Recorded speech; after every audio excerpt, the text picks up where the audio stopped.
Bugun 27-aprel.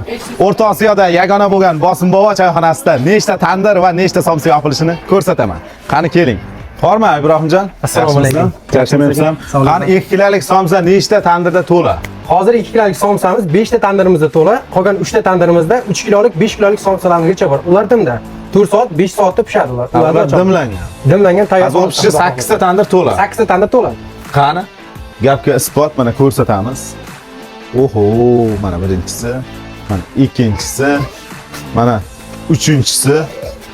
Bu dimlanganlarni ochsak bo'ladimi? Yo'q, 4 soatdan 6 soatgacha pishadi aka. 5 kiloligimiz 6 soatda, 3 kiloligimiz 4 soatgacha tayyor bo'ladi aka.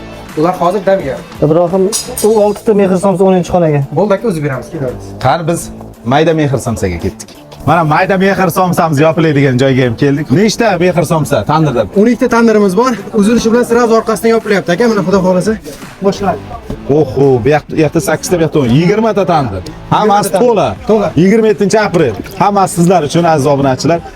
Bizda somsa yopiladi, sotiladi. Bitta tandir ochilganda necha minutda to'xtaydi? 10 minut va 15 minut. 15 minutda tugaydi. Mana bu yoqda yopilyapti, bu yoqda uzilyapti. Sharab, bular Saboygami?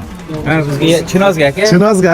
Assalomu alaykum. Chinozga. Chinozga paxtasiga. Ha, ham yida, ham necha kishi olib kelgansiz? Biz aka 11 tamiz. 11 ta bo'lib, o'zim bir 50 ta 50 tadan oshiq somsa ketyapti, kamida. Yeb 15 ta yildi. 15 ta yildi. 30 ta olib ketilyapti. Gap bo'lishi mumkin. Shu Chinozga 1 kilolik bitta tandir tugatib ketadi-da. Bu tarafdagi mayda mehr somsalarimiz mana tandirlar to'la, mana do'stlarga o'xshab turibdi. Do'stlar yig'iladi ukan, buni qarang, arrini iniday bo'lib. Bunisi mana dimda.